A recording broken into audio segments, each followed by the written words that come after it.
Nagsimula ang episode 3 nang ipakita ang isang nakaraan noong 1908 at makikita natin si Francis sa isang perya at pinapasok siya ng isang matandang lalaki sa Hall of Mirrors at nakita niya sa loob ang iba't ibang mga nakakatakot na mga tao at pagkatapos ay nakita din niya doon ang isang nakakakilabot na matandang lalaki na iisa ang mata at nang magtatakbo siya sa labas ay pinagsabihan siya ng kanyang ama na huwag kang duwag at nang masiraan sila sa daan ay pinabili siya ng kanyang ama ng lemonade. Pagkatapos ay ibinigay niya sa batang babaeng tindera na si Rose ang kanyang tirador bilang kapalit ng lemonade, at sa daan ay tinanong siya ng kanyang ama kung nasaan ang kanyang tirador, ngunit ninitian lang niya ito. Pagkatapos ay nakipaglaro siya kila Rose, at nang pumasok siya sa loob ng kagubatan ay binalaan siya ni Rose ngunit hindi naman niya pinakinggan ito, at habang nasa loob ng kagubatan ay ilang ulit na nagpakita sa kanya ang matandang lalaki na iisa ang mga mata, at agad siyang nagtatakbo habang nagsisisigaw ng dahil sa takot. Pagkatapos ay biglang humaba ang mga paa ng matanda at naging isang halimaw ito, at nang kakagatin na siya nito,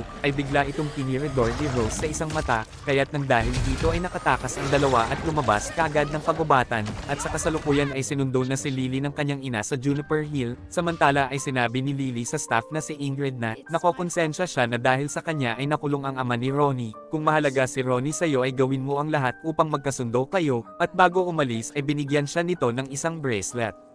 Samantala sa kulungan ay pilit na pinapaamin ni Chief Bauer si Hank, ngunit sinabi ni Hank na wala siyang kasalanan at hindi talaga siya ang pumatay sa mga bata sa sinehan, at sa eskwelahan ay pinagtitinginan at pinagtatawanan si Ronnie ng lahat dahil sa pagkakakulong ng kanyang ama. Pagkatapos ay sinabi ni Lily sa banyo kay Ronnie na dinala siya sa Juniper Hill dahil nakita niya ang ulo kanyang ama sa isang garapon sa grocery, at gagawin ko ang lahat upang makabawi ako sa'yo, at kukuhanan natin ng picture ang makikita nating mga nilalang upang makakuha tayo ng ebidensya, at nang malaman nila na hindi ako nasisiraan, at nang mapatunayan din na hindi talaga killer ang iyong ama. Samantala ay sinabi ni Colonel Fuller kay General Shaw na mga mantsa lang ng dugo, at tama lang ng mga bala ang nakita nila sa nahukay na sasakyan, at wala namang ibang mahalaga, pero kailangan nating makakita ng isang bagay na nakabaon, 300 years bago na imbento ang sasakyan na iyon, at dahil may psychic ability si Halloran ay kinuha ni Shaw ang isang relic na may kinalaman sa kanyang nakaraan, at sinabi niya na makakatulong ito kay Halloran upang makita niya ang demonyong nilalang na matagal na nating hinahanap. Pagkatapos ay sinabi niya kay Leroy at Polly na magiging isang human compost niyo si Halloran, at basta sundin niyo lang siya nang wala ng tanong-tanong,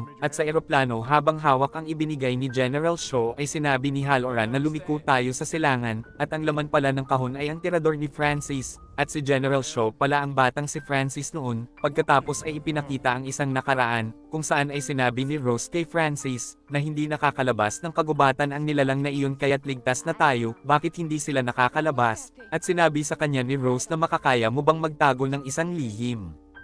At sa kasalukuyan ay ipinakita si Rose na ngayon ay matanda na, umattend siya sa isang meeting tungkol sa paghuhukay ng gobyerno sa Derry, at sinabi sa kanya ng isang lalaki ang tungkol sa nahukay na sasakyan ng Bradley Gang, at sinabi nito na kailangan mo nang kumilos kaagad bago pa man makarating ang mga naghuhukay, ngunit sinabi ni Rose sa kanya na, hindi na namin kailangang makialam o pigilan sila kung ano pa man ang gusto nilang makita sa ilalim ng lupa. Samantala ay tila nawawala na sa sarili si Halloran, kaya't nag-alala sa kanya sila Leroy, at biglang tumayo at naglakad si Halloran, at sa kanyang isip ay napunta siya sa isang imbornal, kung saan ay nakita niya ang mga matang nagliliwanag ni Pennywise. Sinabi niya na sino ka, pagkatapos ay nakita niya ang iba't ibang mga pangitain at nakita din niya ang mga katawan ng tao na mga nakalutang, at nakita niya ang kanyang lola at sinabi nito sa kanya na tumakas ka na, dahil paparating na siya, at nang buksan niya ang pinto ng imbornal ay ang pinto pala ng eroplano ang kanyang binubuksan, at salamat na lang dahil nagawa siyang mailigtas ni Polly bago pa man siya mahulog sa eroplano, at habang nagpapagaling siya sa infirmary ay sinabi niya kay General Shaw na nakita niya ako at hindi niya tayo dapat nakita, at kung ipagpapatuloy pa natin ito ay baka may mangyari lang na masama, at pabayaan na lang natin siya, ngunit nilayasan lang siya ni General Shaw. Pagkatapos ay pinuntahan ni General Francis Shaw si Rose sa antique store nito, at hindi pala sila nagkikita ni Rose sa loob ng 50 years.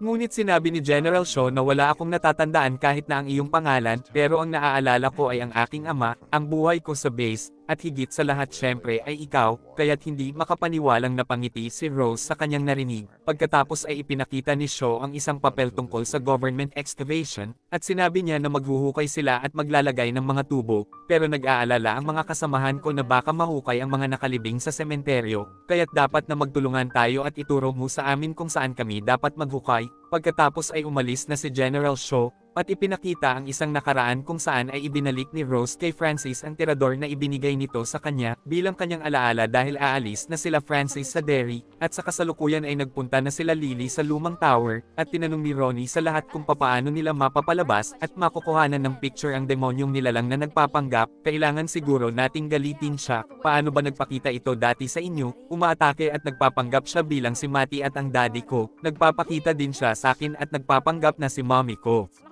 At biglang sinabi ni Rich na isang nilalang at evil spirit iyan. Paano mo naman nalaman? Hindi ako sigurado pero isang babalawo sa Cuba ang tito ko, pero kapag may gumagawa ng masama sa kanya, ay tinatawag niya ang isang nilalang at pinapapunte niya ito sa taong iyon upang takutin. Pero paano ginagawa iyan ng tito mo? Pagkatapos ay ipinakitang nagsasagawa na ng ritual sila Lily sa isang sementeryo, ayon sa instruction ni Rich. Samantala ay tinanong ni Leroy kay Halloran kung ano nga ba talaga ang nangyari sa kanya sa eroplano. Palaging sinasabi sa akin ng lola ko na tingnan ang isang bagay nang hindi sila nakikita. Pero may nararamdaman akong isang uri ng puwersa sa likod ng ulo ng anak mo na hindi ko maipaliwanag. Samantala sa sementeryo ay nalaman nila Lily na hindi pala talaga marunong si Rich tungkol sa mga ritual. Kaya't nang magalit sila ni Ronnie kay Rich ay agad nilang nilayasan ito. Pagkatapos ay sinundan sila nila Rich at Will, at laking gulat nila Lily nang biglang nag-crack ang mga lapida, gumalaw ang mga rebulto, at nabiyak ang lupa sa sementeryo, at sa mga hamog ay biglang nagpakita ang mga multo nila Teddy,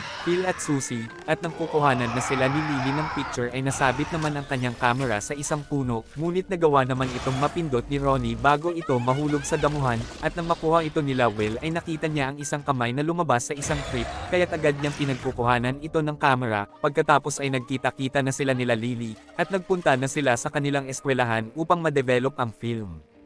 At nakita nila sa na-develop na film ang multo nila Teddy, Phil at Susie, at sa huli ay nakita nila ang nakuhanan ni Will sa crypt na isang hubog ng nakakatakot na clown na mayroong umiilaw na mga mata.